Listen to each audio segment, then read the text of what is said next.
네, 하나님과 함께하는 비범한 여정 시리즈의 우리 세 번째가 되겠습니다. 하나님께서 우리에게 영적 유산을 주신 이유가 무엇인지를 우리 한번 오늘 말씀을 통해서 보고자 합니다. 여러분들에게 영적 유산이 어떤 것이 있으십니까? 그리고 하나님이 왜 그것을 여러분들에게 먼저 주셨는지를 여러분 오늘 말씀을 통해서 꼭 깨달으시기를 축복합니다. 여호수아가 드디어 두려움을 극복하고 두 가지 명령을 내리게 됩니다. 첫 번째는 양식을 준비하라는 거죠. 바로 이제 만나와 메추라기가 그쳤고 양식을 준비해야 합니다. 사흘 안에 요단강을 건너기 때문에 그렇습니다. 두 번째는 르우벤과 갓과 므낫세 반지파에게 형제들을 도우라는 것이죠. 다른 지파들이 유업을 차지할 수 있도록 도우라라는 명령을 내립니다. 자, 이 명령을 이해하시려면 민수기 32장과 신명기 2장 3장을 여러분 아셔야 되는데 거기에 이런 내용이 나와요. 1년 전쯤입니다. 모세가 죽기 이전인데요. 이스라엘 민족이 요단 동편 땅에 다다랐습니다. 근데 거기에 다른 민족들이 살고 있었어요. 아모리 족속과 바산 왕이 살고 있었기 때문에 하나님께서 그들을 물리치고 몰아내고 그 땅을 너희의 유산으로 삼으라는 겁니다. 그러니까 내가 그 땅을 너희에게 유산으로 줄 것이다. 그렇게 말씀을 하세요. 신명기 22장 31절이죠. 주님께서 나에게 말씀하시기를 보아라. 내가 시온과 그의 땅을 너에게 주었으니, 하나님이 주셨다는 거예요. 벌써 너는 이제부터 그 땅을 점령하여 유산으로 삼아라. 그래서 하나님께서 함께 하심으로 그 땅을 점령합니다. 그러자 르우벤과 갓과 오늘 이 므낫세 반지파가 그때 요청을 한 거예요. 이 땅을 저에게 달라는 거예요. 왜냐하면 이미 재산이 너무 많아요. 가축들이 많은데 이 요단강 동편이 이 목축하기 너무 좋은 땅이었습니다. 그래서 여기에서 우리가 정착할 수 있도록 주십시오. 요청을 하니까 처음에 모세가 좀 난감한 표정을 지으면서 거절을 해요. 왜냐하면 좋긴 하지만 너희들이 여기 머물러 있으면 다른 지파들도 머물러 있으려고 하지 않겠느냐. 그러니까 안 된다라는 거예요. 그때 이 세 지파가 약속을 하죠. 저희가 여기를 얻게 되면은 나중에 그 정복전쟁을 할 때에 우리가 함께 건너가서 우리가 더 앞서가서 우리가 그 땅을 얻을 수 있도록 돕겠다라는 거예요. 그 약속을 하고 그 조건으로 그 땅을 얻게 되는 것이 바로 1년 전쯤의 사건입니다. 자, 근데 시간이 지났어요. 상황이 바뀌었습니다. 모세가 죽었어요. 약속했던 모세가 없어졌습니다. 이들은 땅을 차지했습니다. 게다가 그 약속을 지키려면 여러분 오늘 본문에도 나와 있지만 14절에 그 아이들과 그 재산을 두고 건너가야 되는 거예요. 정복전쟁이 10년 이상 걸리는데 그 시기에 이 누가 쳐들어와서 그 가족들을 해치면 어떻게 해요? 그런 위험성이 있죠. 게다가 선봉으로 서야 됩니다. 그러니까 여러 가지 약속은 했지만 굉장히 부담스러운 약속을 사실은 했었던 겁니다. 이들은 광야 2세대입니다. 광야에서 태어났기 때문에 집이 없이 살았던 사람들이에요. 아마 광야에서 가장 먼저 태어난 사람을 치면 39년에서 거의 40년 가까이 나이가 되었을 겁니다. 한 번도 안식을 취해본 적이 없는 세대입니다. 그러니 땅이 이미 주어졌는데 무엇하러 전쟁을 다시 가겠어요? 여러분 같으면 가시겠습니까? 아마 마음이 좀 바뀌실지도 모릅니다. 사람은요, 화장실 들어갈 때와 나올 때가 다른 거예요. 가기 전에는 막 제발 좀 이러면서 나올 때는 이제 마음이 싹 달라지는 거죠. 이게 보통 사람의 본성입니다. 누가복음 17장에도 보면 10명의 나병 환자가 자기를 고쳐달라고 예수님께 그렇게 요청을 해요. 저희를 치료해 주십시오. 너무 괴롭습니다. 그러니까 예수님께서 그들을 긍휼히 여기시고 어떻게 하죠? 가라. 제사장들에게 몸을 보이라. 그들이 그걸 믿고 가는 도중에 병이 났습니다. 근데 그 중에 한 명이 예수님께 돌아와요. 하나님께 찬양과 감사를 올려드려요. 그랬더니 예수님이 하신 얘기가 뭐예요? 나머지 9명 어디 있냐? 9명을 찾더라는 거예요. 마땅히 그들도 와서 하나님과 감사 영광을 돌려야 할 텐데 9은 어디 있냐는 거예요. 이게 사람의 본성입니다. 우리에게 하나님이 많은 것을 주시고 유업을 주셔도 우리 마음이 바뀔 수가 있어요. 그때는 간절했지만 이미 그것을 받고 난 다음에는 우리 약속 같은 거 잊어버릴 수가 있는 것이 우리 인간의 본성입니다. 그런데 참 귀한 건 뭐냐면 오늘 이 세 지파가요 그 약속을 지키겠다라고 하는 거예요. 자, 16절에요. 그들이 여호수아에게 대답하였다. 지금 우리에게 명령하신 것은 무엇이든지 다 하고 어디로 보내시든지 그리로 가겠습니다. 이들은 형통의 비결을 아는 자들입니다. 지난주 형통의 비결 3가지 얘기했잖아요. 세 번째가 무엇을 말씀하시든지 그대로 행하라. 그럼 내가 너희가 형통하게 될 것이다. 약속하셨잖아요. 이들은 이미 그 형통의 비결을 알고 있었어요. 왜냐? 이들의 부모 세대가 어떻게 죽었습니까? 광야에서 죽었어요. 뭐 하다가? 하나님 말씀에 거역하다가. 신명기 9장 23절이죠. 주께서 이르시기를 올라가서 너희에게 준 땅을 차지하라 하였습니다. 그러나 당신들의 하나님 명령을 거역하고 믿지 않고 말씀을 듣지 않았다는 거예요. 그래서 광야에서 죽었어요. 이 광야 2세대, 다음 세대는 부모 세대가 준 거를 보았습니다. 역사를 알고 있습니다. 그렇기 때문에 하나님께 거역할 것이 아니라 하나님 말씀대로 순종하면 비록 상황은 어려워 보여도 하나님께서 그 길을 인도하시고 우리 길을 형통케 하시는구나 하는 것을 그들이 알았다는 것이죠. 참 귀한 것이 부모 세대보다 다음 세대가 낫다라는 것이죠. 저는 이 말씀을 묵상하다가 그런 기도가 들어졌습니다.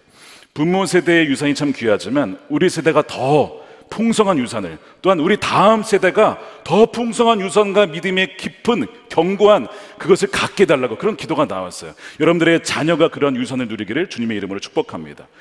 이 세대들이 지금 그런 고백을 드리는 거예요. 얼마나 감사한 일인지 몰라요. 자, 그러면 이들이 지금 얻은 유산이라고 하는 것, 유업이라고 하는 것이 무슨 의미냐? 오늘 본문에 반복적으로 나오는 단어가 나와요. 개역 개정판을 읽어보시면 뭐가 나오냐면 안식이라는 단어가 나옵니다. 안식. 자, 그래서 13절에 보시면 여호와의 종 모세가 너희에게 명령하여 이르기를 너희 하나님 여호와께서 너희에게 뭘 주세요? 안식을 주시며 이 땅을 너희에게 주시리라. 그러니까 땅의 의미는 단지 어떤 재물만이 아니고요, 안식을 주신다는 것입니다. 15절에 여호와께서 너희를 안식하게 하신 것 같이 너희의 형제도 안식하며 그들도 너희 하나님 여호와께서 주시는 그 땅을 차지하기까지 하라는 거예요. 그러니까 안식은 쉬는 것이죠. 노동을 그치고 모든 수고를 그치고 수고하고 무거운 짐자들아 다 내게로 오라. 내가 너희를 쉬게 하리라. 그게 안식이에요. 그러니까 하나님도 창조하시고 쉬셨습니다. 근데 요즘 현대인들은 쉴 틈이 없어요. 안식이 아니라 안쉼. 안식일이 아니라 안쉼일. 쉴 수가 없는 거예요. 너무 막 일이 많고 하여튼 쉬라고 시간을 줘도 쉴 수가 없어요. 저도 굉장히 마음이 찔리는데, 여러분, 이 안식과 안쉼의 이 차이는요, 결국 하나님을 우리가 정말 신뢰하냐, 하나님을 신뢰하면 거룩하게 시간을 구별하여서 내가 내 삶이 내 노동과 노력에 달려있지 않다, 하나님이 공급하여 주시고 하나님이 인도하신다라는 것이 믿어지면 일을 놓는 거예요. 근데 그것이 안 믿어지면 쉴 틈이 없는 거예요. 계속 뭔가 불안한 거죠. 내가 하지 않으면 안 될 것만 같고 나 없으면 안 될 것만 같고 그런 불안함이 있기 때문에 안쉼이 되는 것입니다. 그래서 이 안식이라고 하는 것은 평강이 임하고 그다음에 원수들의 공격으로부터 모든 것이 그쳐서 정말 참된 만족을 누리는 상태가 이 안식이죠. 그러니까 지금 이들이 광야에서 그 오랜 시간을 잘 지내다가 이제는 하나님이 뭘 주셨다는 거예요? 안식을 주셨다. 그들과 함께 하시고 그들의 모든 수고가 그치고 평강을 누리며 자손들도 그것을 누리는 안식을 이들이 얻은 것이죠. 그래서 이 여호수아 21장 마지막 부분에 가면요, 이들의 정말 말씀대로 순종하였더니 어떻게 되었느냐 미리 이제 보는 거예요. 21장에 보면요, 여호와께서 이스라엘 조상들에게 맹세하사 주리라 하신 온 땅을 어떻게 해요? 이스라엘에게 다 주셨다는 것이죠. 그들이 그것을 차지하여 거기 거주하였으니 여호와께서 그들의 주위에 안식을 주셨을 때, 아멘이죠. 안식을 주셨을 때 조상들에게 맹세하신 대로 하셨으므로 그들의 모든 원수들 중에 그들과 맞선 자가 없고 여호와께서 그들의 모든 원수들을 그들의 손에 넘겨 주셨음이니라. 우리 주님께서 여러분들의 삶 가운데 진정한 안식을 주시기를 축복합니다. 원수의 공격에서도 이기고 또한 이겨낼 수 있는 힘을 주님께서 주실 것입니다. 이 안식을 누가 주셨냐면 하나님이 주신다는 거죠. 하나님만이 참된 안식을 주실 수 있다라는 것이죠. 그래서 아무리 돈이 많아도 아무리 가진 것이 많아도 아무리 좋은 침대에 누워도 안식이 없으면 쉴 수가 없어요. 잠을 잘 수가 없어요. 그러나 상황은 어려워도 주님이 함께 하시면 그 안에 진정한 안식, 쉼이 있게 되는 것이죠. 유명한 어거스틴의 고백 다 아실 겁니다. 주님, 당신은 우리가 당신을 향해서 살도록 창조하셨습니다. 그러므로 우리 마음이 당신 안에서 안식하기 전까지는 우리는 평안하지 않습니다. 우리는 쉴 수가 없습니다. 이런 고백을 하잖아요. 그러니까 우리가 그분 안에 거할 때는 안식이 있고요, 그분이 우리 가운데 임할 때, 좌정하실 때에 안식이 있습니다. 그래서 이 안식의 의미에는 무슨 단어가, 어떤 의미가 있냐면 앉다라는 의미가 있습니다. 여러분 지금 다 앉아 계시죠? 평안하십니까? 불편하십니까 혹시? 네, 안식에는 sit down이라고 하는 앉다라는 의미가 있어요. 평강이 있으면 쉼을 얻고 앉게 되는 거죠. 근데 이 앉다라는 표현 속에 뭔가 이렇게 내려와 앉다 이런 의미가 있거든요. 그래서 성령이 임재하실 때 내려와 머문다 같은 단어입니다. 그래서 민수기 11장 25절에 그때 주님께서 구름에 휩싸여 내려오셔서 모세와 더불어 말씀하시면서 모세에게 내린 영을 장로들 70명에게도 내리셨어요. 그 영이 그들 위에 내려와 머물자. 이것이 안식입니다. 동일한 단어예요. 누아흐라고 되어 있습니다. 하나님의 영이 임하니까 그들 가운데 평강이 임하고 안식이 임하면서, 근데 두 번째 일이 벌어졌어요. 첫 번째는 안식이 임했는데 두 번째는 예언을 하더라는 거예요. 하나님의 역사를, 하나님의 뜻을 증거하더라는 것이죠. 뭔가 다른 것이 하나가 추가됐네요. 자, 하나님의 영이 임하면 평강을 누리고 안식을 누려요. 그렇죠? 두 번째는요, 또 특징이 있어요. 진정한 하나님의 영이 임하게 되면요, 사명이 주어집니다. 사명이 주어져요. 자, 예수님이 안식일에 쉬셨지만 동시에 뭐 하셨어요? 병든 자를 고치셨어요. 귀신이 쫓아내셨어요. 죽어간 자들을 살리셨어요. 언제요? 안식일에. 그러니까 안식일은 사람을 위해 있는 것이라고. 그래서 그 안식일에 사람을 살리는 것이 맞다. 생명을 살려야 된다라고 하셨거든요. 그러니까 이 안식일은 두 가지 의미가 다 있는 거죠. 하나님으로 인하여서 우리가 평강을 누리면서. 그렇기 때문에 안식을 누리지 못하는 이들, 묶여있는 자들, 매여있는 자들, 그들의 영혼을 풀어주는 일에 너희가 가서 섬기라. 이것이 안식에 담겨있는 의미인 것입니다. 그래서 매튜 헨리라고 하는 목사님이 주석에 이런 얘기를 하셨어요. 하나님이 그의 섭리로 우리에게 안식을 베푸실 때 우리는 그 유익을 누려야 한다는 거예요. 그러니까 안식을 주실 때에는 믿고 맡기고 쉬어야 됩니다. 주님이 내 삶을 다스리신다. 누리면서 두 번째는요, 어떻게 하면 그분을 존귀하게, 그분께 영광을 돌릴 수 있을까를 생각하고, 그 다음에 어떻게 형제들을 섬길 수 있을까, 어떻게 그 형제들이 이 안식을 누릴 수 있도록 내가 섬길 수 있을까를 생각하라는 것입니다. 이것이 우리에게 안식을 주신 의미예요. 이것이 우리에게 영적 유산을 먼저 우리에게 베푸신 이유입니다. 너에게 안식을 주었으니, 그 땅을 주었으니 너희만 잘 먹고 잘 살아라가 아니고 너희가 선봉해서라. 내가 너희와 함께 할 것이다. 내가 너를 통해서 다른 이들에게도 안식을 얻게 할 것이라고 말씀하시고 약속하신 것이죠. 사실 개인주의와 이기주의로 점철된 세상 속에서 자신을 희생하면서 그거를 어떤 위험을 감수하면서 그 모험을 감행하는 이들은 굉장히 소수입니다. 대부분은요, 그냥 요단 동편에 주저앉을 거예요. 그런데 그 중에서 하나님이 주신 것이 너무 감사하고 나를 택하시고 나에게 은혜 주신 것이 감사해서 기꺼이 그 말씀에 순종하여 선발대로 선봉장으로 서는 이들이 있다는 것이죠. 이들이 르우벤이, 이들이 가시고요, 이들이 므낫세 반지파입니다. 이들의 여정은 무슨 여정이에요? 비범한 여정이 되는 거예요. 그들이 잘나서가 아니라 하나님의 말씀에 순종하여 하나님의 함께 하심으로 그들의 여정이 비범한 여정이 되는 것이고요, 나만을 위해 살지 않고 다른 이들이 그 안식을 누릴 수 있도록 섬기는 것이기 때문에 비범한 여정이 되는 것입니다. 자, 그러면 누가 오늘날 영적 유산을 먼저 받은 자인가? 예수님을 믿음으로 영원한 유업인 천국을 믿고 누리고 있는 자들입니다. 그들이 먼저 받은 거예요. 여러분들에게 천국의 소망이 있으십니까? 별로 없는. 다시 한번, 여러분들 영원한 유업인 천국의 소망이 있으십니까? 여러분들이 먼저 받은 거예요. 히브리서 9장 15절에 그러므로 그리스도는 새 언약의 중재자이십니다. 그는 첫 번째 언약 아래에서 저지른 범죄에서 사람들을 구속하기 위해 죽으심으로 부르심을 받은 사람들로 하여금 뭐요? 약속된 영원한 유업을 차지하도록, 천국을 차지하도록 이미 주셨어요. 그 나라가 있구나. 전부를 이미 얻은 거예요. 뭐가 두려워요? 이미 다 그걸 주셨는데. 그렇기 때문에 그냥 이 땅에서 내 마음대로 살다가 가라는 것이 아니라 그것을 누리지 못하고 있는 이들이 있으니 너희가 선봉장이 되어서, 선발대가 되어서 선봉에 서서 그들에게도 그 유업을 줄 수 있는 통로가 되라고 말씀하시는 거예요.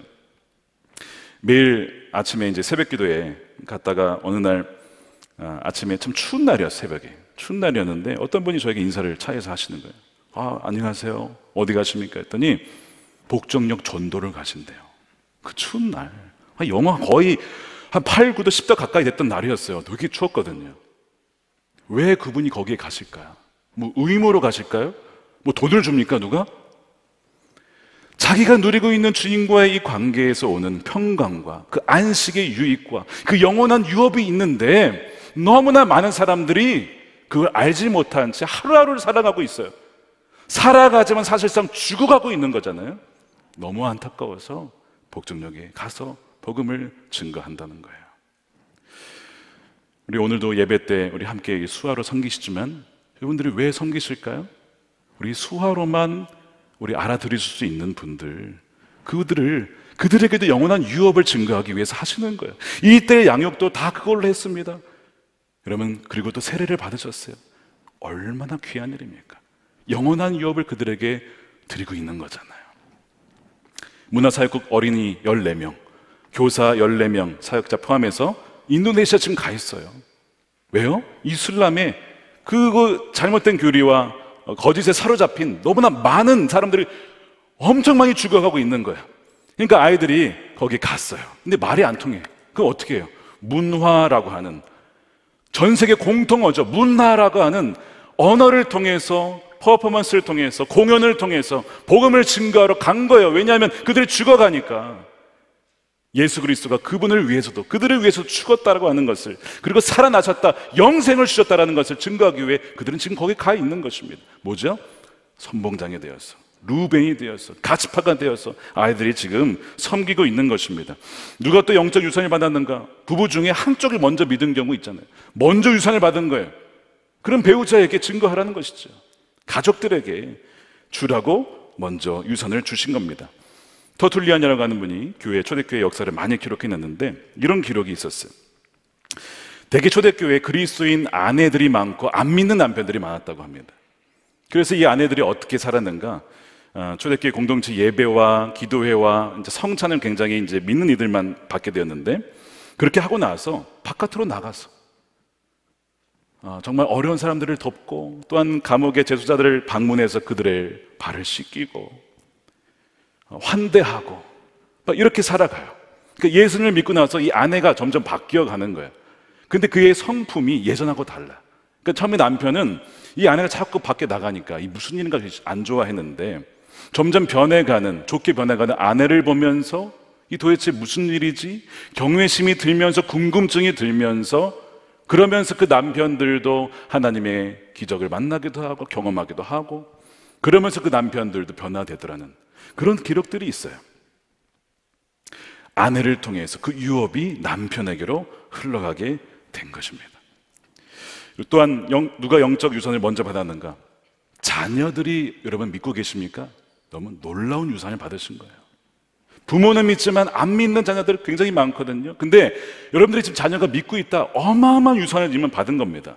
오늘 14절에 보시면 당신들의 아내들과 어린아이들이 어디에 있겠대요? 동편 땅에 머물러 있으라. 그들에게 유산이 주어진 거예요. 그러므로 당신들은, 용사들은 무장을 해서 도우라는 거예요. 당신들은 유산을 받았지만 자녀들이 아직 유산을 받지 못한 너무나 많은 지파와 가정들이 있기 때문에 여러분들이 가서 그들을 위해서 기도하고 섬겨주라는 거예요. 작년 10월 1일 임원 훈련 때 숫자로 보는 교회라는 프레젠테이션이 있었어요.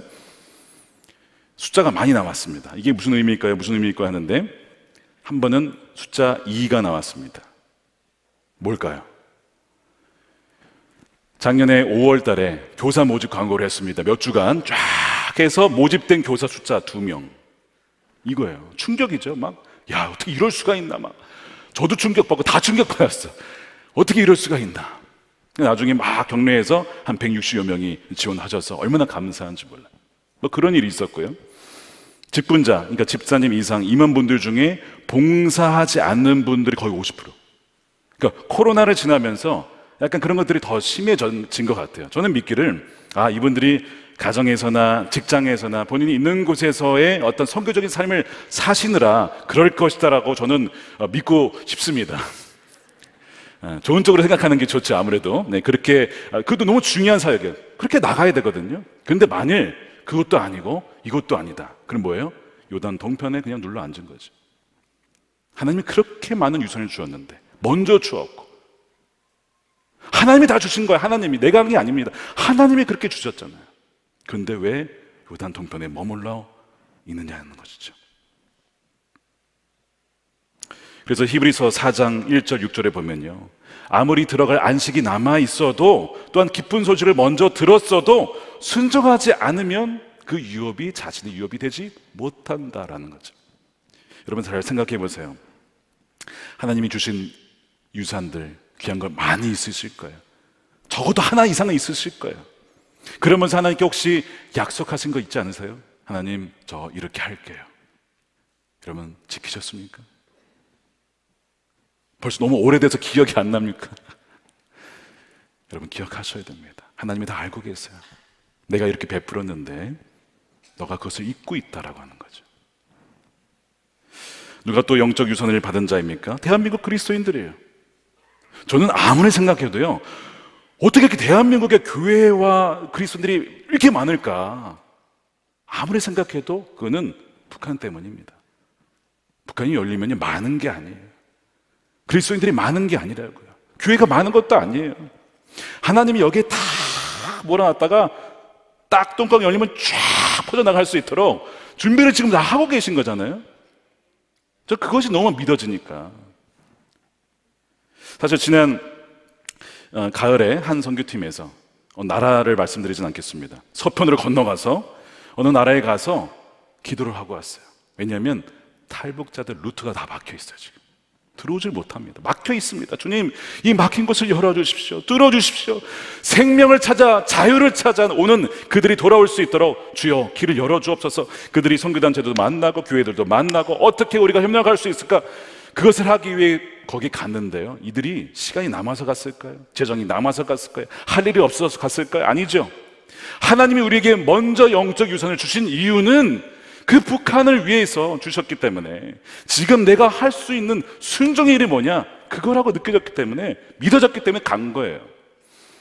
여러분 나중에 우리가 주님 앞에 서든지 주님이 언제 오시든지 주님이 우리에게 다 물어보실 겁니다. 내가 너희에게 영적인 많은 풍성함과 은혜와 예배할 수 있는 것과 재정과 은사와 좋은 공동체를 다 주어서 넌 그것을 가지고 우리 북한에 있는 내 자녀들을 유업을 얻게 하는 일에 무엇을 어떻게 사용했니라고 물어보실 겁니다. 뭐라고 대답하시겠습니까, 여러분? 저는 저 혼자 먹고 잘 예배 드리다가 너무 좋은 곳에서 잘 신앙생활 하다 왔습니다, 이렇게 대답하실 거예요? 우리가 북한에 못 가니까 하나님이 탈북 청소년들을 우리 교회에 붙여주셨어요. 아예 건물도 지어주셨어요. 제가 한번 여쭤볼게요. 이 아이들 만나본 적 있으십니까? 그 아이들 위해 혹시 기도하십니까? 우리 선생님들 얼마나 수고가 많은지 박봉으로 일을 하세요. 박봉으로 사명 때문에 하는 거거든요. 그 선생님들 격려해 본 적 있으세요? 간식 혹시 보내셨습니까? 식사 한번 사신 적 있으세요? 그들만 하라고 한 게 아니고 우리에게 영적 선봉이 되어서 북한 선교를 감당할 우리에게 붙여주셨는데, 우리는요 너무 가만히 있는 거 아닌가? 우리 너무 요단 동편에 머물러 있는 거 아니냐? 이렇게까지 가까이 붙여주셨는데 1년 동안 아무런 교제 없이 만남 없이 보내셨다면요, 여러분 요단 동편에 머물러 있는 겁니다. 여러분 우리 깨어나야 합니다. 주님이 반드시 물으실 거예요. 너에게 준 영적 유산으로 무엇을 했냐? 무엇을 하다 왔니? 나중에 통일되면 여러분 후회하실 겁니다. 반드시. 아, 내가 그때 기도하고 내가 그때 섬겼어야 되는데 벌써 통일이 됐네. 너무 감사하지만 한 일이 없는 거야. 한 일이 아무것도 없어. 다 남들이 한 거예요. 후회되지 않겠습니까? 얼마 전에 한 교회에 있는 아이에게 너 꿈이 뭐니라고 그냥 물어봤어요. 엘리베이터에서. 저는 그냥 뭐 아이들 그냥 보통 꿈 있잖아요. 그런 걸 기대라고 물어봤는데 얘가 저요? 저 북한 선교사요. 그런 거예요. 제 또 그냥 저도 모르게 이 마스크 써서 가려졌지만 깜짝 놀라가지고 야, 이 부모 세대보다 훨씬 낫다 야, 그런 마음이 들었어. 너무 감사하더라. 야, 지금도 이런 아이들이 있구나. 그래서 그 이후로 그 아이를 위해서 기도를 하기 시작했습니다. 주님, 아이가 북한 선교사로 준비를 하고 있습니다. 필요한 모든 훈련들과 모든 재정과 좋은 멘토와 하나님 붙여주셔서 통일선교의 주역이 되게 해주십시오. 선봉이 되게 해주십시오. 그런 기도를 드렸습니다. 마지막으로 영적 유산을 받은 자 누군가? 성령을 체험한 사람, 성령이 임한 사람, 성령 충만한 사람입니다. 여호수아를 설명할 때 민수기 27장 18절에 이렇게 설명을 해요. 눈의 아들 여호수아는 그 안에 영이 머무는 자니. 여러분 안에 성령이 계십니까? 안 계신 분들이 더 많이 계신 거예요. 다시, 여러분 안에 성령이 계십니까? 성령을 체험하셨습니까? 여러분들이 여호수아예요. 자, 여호수아는 정탐을 먼저 갔어요. 그러니까 갈렙을 제외하고 여호수아만이 유일하게 이 가나안 땅을 가본 사람이죠. 그러니까 하나님이 딱 택하셔가지고 너가 선봉이 되어서 이 지파 사람들을 다 끌고 가서 그들이 유업을 얻을 수 있도록 하라는 거예요. 그 사명을 주셨어요. 여러분들이 성령을 받은 것이 괜히 받은 게 아닙니다. 다른 이들이 성령을 누리고 성령의 인도함을 받고 날마다 그분의 이끌림을 받아서 하나님의 뜻이 이 땅 가운데 임하도록 순종하라고 여러분들에게 성령을 부어주시는 거예요. 저는 지난 금요 성령 집회 때 성령의 임재가 강하게 임했습니다. 저는 근데 그 임재가 있을 줄 어느 정도 알았어요. 왜냐? 지난 주 중에 말씀을 준비하는데요, 그 말씀을 준비하다가 2번이나 정말 펑펑 울었어요. 거짓말쟁이에 넘어진 데 또 넘어지고 죄진 데 또 짓고 하는 그 아브라함의 모습이 꼭 저와 같았는데 하나님 뭐라고 하시냐면 그의 허물은 다 가리시고 그는 선지자다 하시는 그 은혜가 너무 감사해서 설교를 쓰다가 말고 주님 감사합니다, 감사합니다 주님, 그 은혜에 너무 감사합니다 하고 막 그 임재 가운데 2번이나 그렇게 했던 그 말씀이에요. 그래서 하나님께서 뭔가 은혜를 주겠구나 하는 걸 알았는데 아니나 다를까 설교 후에 찬양하기 후에 이미 기도 선포하기 전에 이미 성령의 임재가 쫙 곳곳에 사람들이 흐느껴 울면서 그 은혜에 감격하고 있는 모습을 보았어요. 먼저 주신 것은 그걸 통해서 다른 이들에게도 그것을 주라고 주신 거거든요. 근데 이유가 또 하나 있었어요. 지난주 금요일에 달랐던 것이 중보 기도들이 많았습니다. 7시부터 먼저 건너와서 중보 기도를 그렇게 눈물로 기도하며 교회를 위해서 또한 팀을 위해서 참여할 성도들을 위하여서 억눌리고 매여있고 그렇게 힘들어한 자들이 안식을 누리게 해주십시오, 자유를 누리게 해주십시오, 주님을 경험하게 해주십시오, 그렇게 기도를 했는데요, 오늘 중보 기도들 엄청 많네. 제가 예배 전에 그걸 보았는데 다 이유가 있었던 거예요. 그들의 섬김으로 그 예배가 그렇게 달랐던 것이죠. 여러분 혹시 몸이 불편하십니까? 그런 분들 계실 거예요. 기도할 수 있잖아요. 기도의 선봉장 될 수 있죠. 얼마나 귀한 일인지 몰라요. 사랑하는 여러분, 영적 유산이 있다면 거기에는 안식도 있지만 또한 사명이 있는 것입니다. 아직 안식을 누리지 못한 이들이 너무나 많아요. 믿는 것 같지만 불안하고 두려워하고 또한 자기만을 위해서 살아가는 이들이 너무나 많습니다. 한국교회가 왜 비판을 받습니까? 이기적이다, 자기만 한다. 우린 이제는 베풀고 섬기고 희생하는 원래 그리스도인으로 돌아와야 돼요. 우리는 못하죠. 그런데 뭐래요? 하나님이 함께 하시면, 그분의 영이 임하시면 그분이 우리를 인도하시고 우리의 삶은요 참 평범하지만 그분이 함께 하시면 뭐가 돼요? 비범한 여정이 되는 거예요. 2023년이 정말 주의 말씀대로 순종하여서 저와 여러분들을 통해서 여러분들의 가정과 친구와 주변에 있는 분들이 안식을 누리고, 또한 그들도 주의 사명자로 일어서고 선봉대로 나아가서 정말 이 땅에 하나님 나라가 온전히 임하는 우리 2023년 한 해가 되기를 주님의 이름을 진심으로 축원드립니다. 우리 함께 기도하겠습니다. 우리 두 가지 놓고 기도하겠는데, 한번 이 시간 점검해 보십시오. 나는 영적 유혹을 어떤 걸 받았나? 어떤 영적 유혹을 받았나? 예수님을 믿은 거, 천국을 소망을 가진 거, 성령을 체험하고 성령의 충만함과 은사와 좋은 공동체, 교회, 멘토, 여러분 어마어마하게 많아요. 왜 이것을 우리에게 먼저 주셨을까? 나만을 위해 주신 거 아닙니다. 선봉대로 서라는 것입니다. 선봉으로 서라는 거예요. 여전히 많은 이들이 묶여 있어요. 두려워합니다. 염려합니다. 걱정합니다. 하루하루 살아가기 힘들어합니다. 목숨을 끊고 자는 이들도 많습니다. 방황하는 청소년들도 많고요. 성적 때문에 목숨을 끊으려 가는 청년들이 얼마나 많은지, 직장을 갖지 못해서 힘들어하는 친구들도 많고, 안식을 누리지 못한 이들이 너무나 많다. 주님, 우리를 보내주옵소서. 우리는 할 수 없지만 성령으로 함께 하시고 우리에게 주신 그 안식 주여 누리게 해주시고, 또한 우리로 말미암아 그들도 그 평강을 누려서 영적 유업을 다 누릴 수 있는 이들이 되게 해달라고 우리 함께 동성으로 기도하겠습니다.